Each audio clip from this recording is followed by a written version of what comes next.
I am Jose Luis Moscovich, the Executive Director of the San Francisco County Transportation Authority, and I will be sharing with you some news about the Presidio Parkway project. This presentation will provide an overview of the project schedule, the features of the design, sustainability features, and then delve into some of the details of the construction sequencing and transportation management, and then conclude with an overview of our communications strategy and some considerations for a potential public-private partnership to get the project delivered. The Presidio Parkway, better known today as Doyle Drive, is the south access to the Golden Gate Bridge from San Francisco, and it traverses the largest national park in an urban setting in the U.S., the Presidio of San Francisco. Doyle Drive is really vital to the regional economy. It's a key north-south transportation link on US 101. It connects the peninsula to Marin and Sonoma counties, and 144,000 people travel it every day. Currently, despite a very wide-ranging rehabilitation program that costs many millions of dollars, it has a structural sufficiency rating of only 35 out of 100. For comparison's sake, the I-35 bridge in Minneapolis had a sufficiency rating of 50 out of 100 when it plunged into the river. This doesn't mean that Doyle Drive is going to fall down tomorrow, but it is in urgent need of replacement. In addition to that, there's very poor traffic safety on Doyle Drive. There's no median barrier, and the facility is managed through movable cones that are not sufficient to deal with the built-in problems in the original design of the facility, such as merges that happen at 30-degree angles and inappropriate vertical geometry that are all characteristic of the highway design standards of 1936, which is when both Doyle Drive and the Golden Gate Bridge were built. The project purpose is clear. It's to improve the seismic, structural, and traffic safety of the roadway within the setting and context of the Presidio of San Francisco and its purpose as a national park. The project is definitely a consensus project built over a decade and a half of collaboration between a number of agencies led by the San Francisco Transportation Authority in partnership with Caltrans and the Federal Highway Administration, and in close collaboration with the Presidio Trust, the Golden Gate Bridge, and the Metropolitan Transportation Commission. Environmental approvals for the project were completed in January of 2009 with a record of decision issued by the Federal Highway Administration. In the summer of 2009, we completed the design of contracts 3 and 4 for seismic safety, and the start of major construction for contracts 3 and 4 is scheduled for the fall of 2009.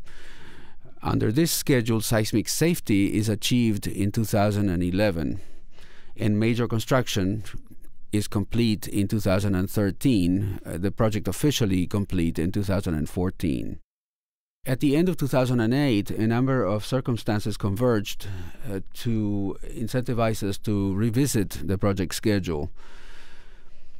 Among the schedule considerations was the need to replace the facility sooner for seismic safety, the need to get in and out of the Presidio area with as minimal a construction period as possible, the pressure to reduce escalation costs, and also the opportunity to qualify for the federal stimulus program and to take advantage of favorable market conditions, which are generating bids at much lower levels than we had initially expected.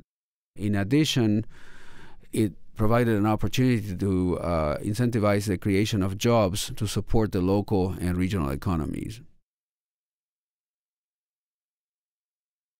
The key design goals for Doyle Drive as a parkway were to reduce the mass and scale of the facility, the footprint, so to speak, of the facility on the land, to reduce the speeds entering city streets, to create a parkway as opposed to a freeway, and that led to a painstaking job of processing over 100 design exceptions through the state process so that we would have a facility that fit within the park and at the same time achieved the basic safety in operations standards that were expected of this major connector to the Golden Gate Bridge, enhance the multimodal network within the Presidio, providing for the first time direct multimodal access to the Presidio.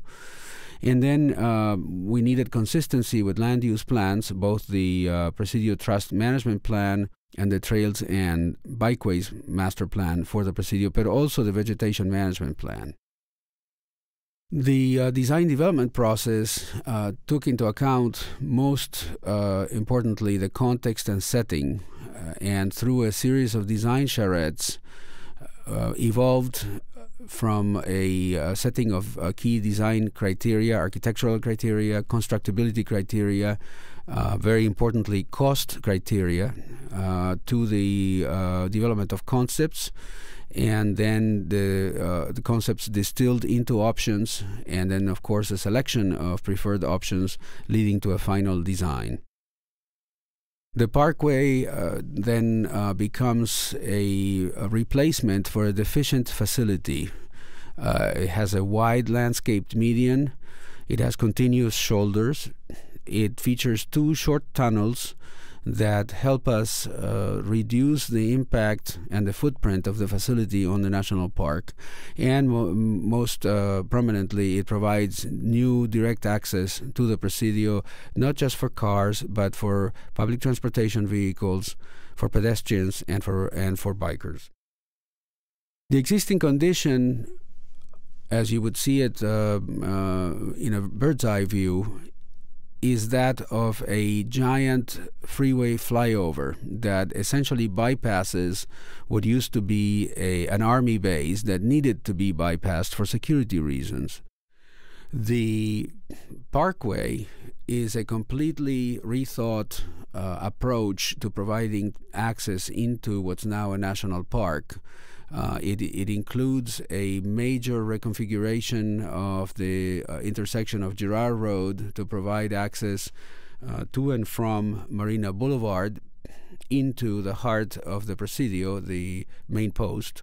But it also provides for the landscaping of land above the tunnels connecting the parkway portions and the high viaduct and causeway portions of Doyle Drive, so that there's now a physical connection between the main post of the park and the restored Crissy Field marshland area and the beach. This is really a major boon for the park in that the parkway no longer functions as a barrier, as a physical barrier for pedestrians or visitors to the park, and it actually becomes an asset to reconnect functionally portions of the park that should be connected. The parkway section of the park is not the only asset of this design. The functional connections to Marina Boulevard and to the rest of the city mean that traffic would actually arrive at the city grid already calmed. In the case of the connection to Marina Boulevard, for example, an off-ramp coming from the bridge would deliver traffic at what looks like a typical city intersection. There would be a traffic light, and then people would turn either right to head for the main post or left to head down the new Girard Road into the Marina Boulevard area. So we're talking about a complete transformation in the dynamics of the traffic reaching the city from the Presidio Parkway. This is the interchange that provides the connection between Doyle Drive and Route 101, otherwise known as the 19th Avenue Corridor. The Presidio Parkway project gives us an opportunity to reconfigure this interchange to provide for safe geometry and safe merges for all of the streams of traffic going to and from the Golden Gate Bridge. And it also gives us an opportunity to create a facility that has a much lighter footprint on the parkland and integrates much better into the landscape of the area.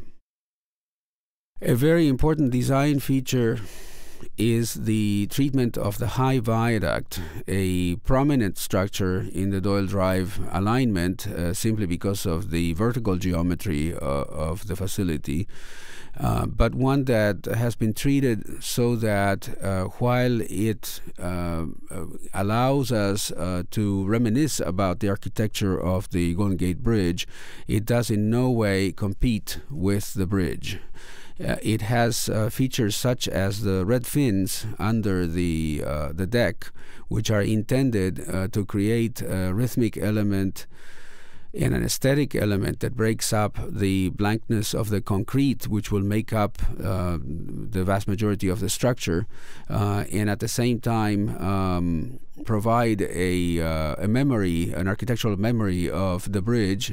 The red railings above the deck have the same purpose, and even the luminaries are intended to somehow replicate the feel without necessarily compete or copy the luminaries on the bridge. The tunnel sections provide a great opportunity for reconnection of parkland, and they also provide a great opportunity to lessen the impacts, particularly visual and noise impacts of the traffic on Doyle Drive.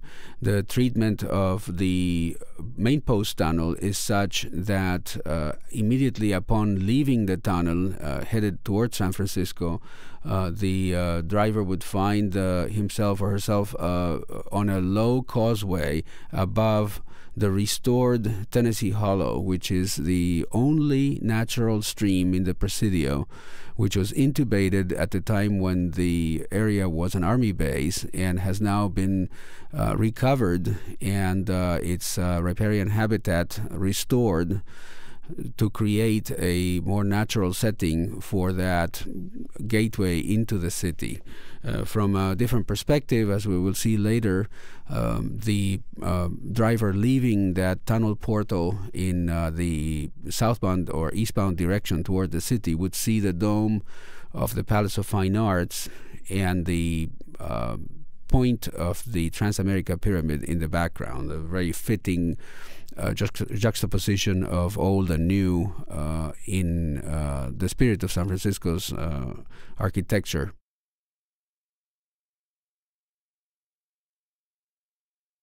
There's a number of sustainability design features that are part of the project. The first one and most evident is the minimized footprint of the roadway.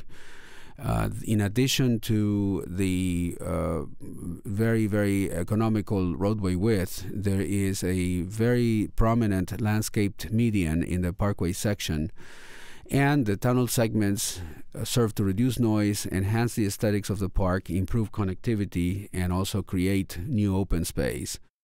The sustainability program was structured in 3 phases, starting with a phase 1 that included the agreements on the vision for the parkway and the development of principles and goals and identification of sustainability strategies. The vision is what we call a parkway in a park, which is to develop the project as a national model for design, construction, and operation of sustainable roadways that is responsive to community needs, sensitive to its unique setting, and also meets functional requirements. This is a road planned for the next 75 years, but it is a road that sits lightly on the land.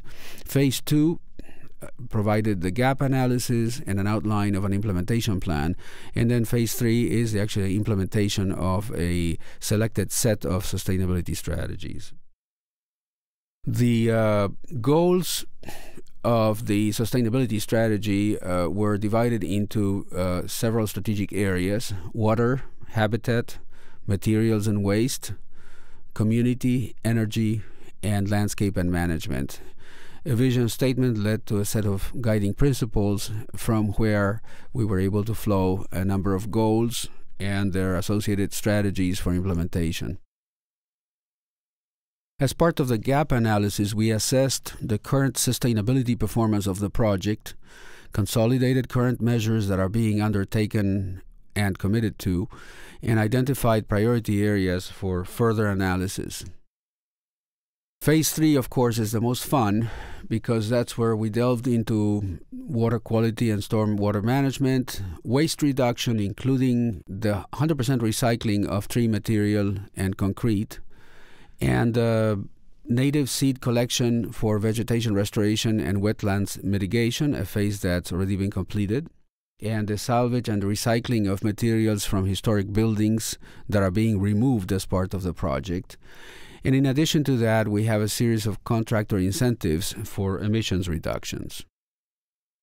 The acceleration of the project schedule led us to develop a very painstakingly detailed construction sequencing and management program for this project. The initial construction phase starts with the closure of 2 ramps serving only local traffic. They are the ramps at the High Viaduct interchange that provide the connectivity between westbound Doyle Drive and southbound Veterans Boulevard going toward the 19th Avenue corridor, and the ramp that provides for the reverse move, northbound 19th Avenue Veterans Boulevard toward eastbound Doyle towards the marina. These are strictly San Francisco traffic moves. They do not affect the connection of the Golden Gate Bridge to San Francisco at all. The first part of the construction plan then involves closing those 2 ramps and building a detour road immediately north of the current Doyle Drive, parallel to the old Mason Street corridor, and building what will ultimately become the south or eastbound portion of the High Viaduct and the Battery Tunnel. That phase will take from late 2009 until about mid-2011. At that point, there will be the first weekend-long closure of Doyle Drive. During that long weekend, we will connect the recently built detour road to the new southbound portion of the High Viaduct and Battery Tunnel. And then we will move all the traffic from the existing Doyle Drive into that new set of structures. That's 5 lanes of traffic that will provide capacity to move traffic in both directions. Immediately after that, we will begin the demolition of the other portions of Doyle Drive, the northbound portion of the High Viaduct, as well as all of the lower viaduct portions closer to Richardson Avenue. During this weekend, all traffic connections between the 19th Avenue corridor and the Golden Gate Bridge will remain open. So there will be no moment during the entire construction of the Presidio Parkway when the Golden Gate Bridge will be cut off from traffic from San Francisco. Traffic would then function on this temporary bypass during the first half of 2011 and all of 2012. In early 2013, we will then be able to complete the rest of the project and return traffic to its normal flow. During the construction period, there will be a new movable median barrier that will keep traffic safe throughout the interim operation period. During the second weekend closure, which will happen in mid-2013, we will complete the reconnection of the new portions of the Doyle Drive project that will be built alongside the detour road, and then we will disconnect the detour road and bring all of the traffic into the new Doyle Drive facility. Access between the Golden Gate Bridge and Highway 101, Park Presidio, and the 19th Avenue corridor will remain open throughout this weekend. And then traffic will be in its final alignment, and the detour road will be demolished, and the parkland restored to its final condition. We have been working with the state's Business, Transportation, and Housing Agency to come to a determination as to whether a public-private partnership would be appropriate for a portion of the Doyle Drive replacement project. The decisions follow a fairly complex process involving the Business Transportation and Housing Agency as well as determination by the California Transportation Commission. Essentially, the objectives for a possible public-private partnership on Doyle Drive would be to maintain a fundable project, improve cash flow management at a fiscally constrained time, maximize certainty of cost and schedule for the final project, transfer interface risks of multiple construction stages and contracts and components to a private sector contractor, and improve performance by improving the quality and the condition of the roadway, and so also by optimizing its life cycle cost. The procurement timeline for the project includes the completion of screening in October. The decision to proceed by the CTC would happen in November, and if it was a positive decision, we would issue an RFP by January or February of 2010 with a financial close by the end of 2010. Delivering Doyle Drive poses a significant challenge in terms of communications.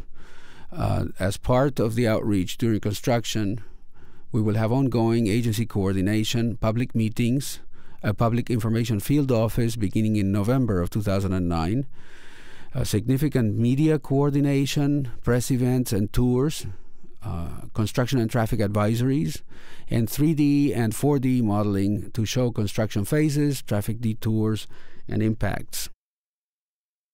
We will have a number of changeable message signs for motorists, and we will have, as part of our project website, a significant component of social media, including Twitter and RSS feeds for current information. We will make a sign-up available for an email list for updates on the project and report a construction issue form. We will have a project hotline. We will provide site tours for any interested parties, and we will also provide educational and interpretive information on site. Throughout the construction period, we will use project newsletters and other advisory materials, both through email and in printed form, to keep the users and the general public advised of the main milestones of construction as they happen. Our website, doyledrive.org, will become a major tool of communication with the drivers and users of Doyle Drive, as well as with the community surrounding the construction work, and an opportunity for us to not just provide information to the public, but also get valuable feedback.